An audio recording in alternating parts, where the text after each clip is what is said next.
مساء الخير. شروط تأسيس الشركات الأجنبية في مصر. القانون سمح للشركات الأجنبية بتأسيس كافة أنواع الشركات هنا في مصر ما عدا نشاطين: نشاط التوكيلات التجارية ونشاط الاستيراد. نشاط التوكيلات التجارية غير مسموح تماما للأجانب بمزاولته في مصر. نشاط الاستيراد شرط وجود شراكة مصرية بنسبة 51%. غير كده جميع الأنشطة متاح تأسيسها في مصر بشكل كامل وبنسبة شراكة أجنبية 100%. المساندات المطلوبة لتأسيس الشركات الأجنبية احنا بنوفرها. بيكون مطلوب فقط من المستثمر الأجنبي توكيل بتأسيس الشركة للمكتب.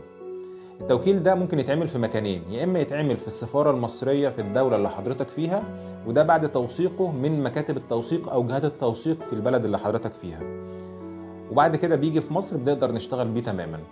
تاني حاجة، لو حضرتك هنا في مصر بنعمله في الشهر العقاري شرط وجود إقامة على جواز السفر. الإقامة دي أي نوع من أنواع الإقامة، إقامة سياحية، إقامة عمل، أي نوع من أنواع الإقامة نقدر نعمل بيها الشركة. طيب لو إحنا معناش إقامة بيكون شرط دخولنا البلد في خلال 30 يوم. لو حضرتك دخلت البلد في خلال 30 يوم هقدر أساعدك تاخد إقامة مؤقتة ونعمل التوكيل ونبدأ بتأسيس شركتنا فورا.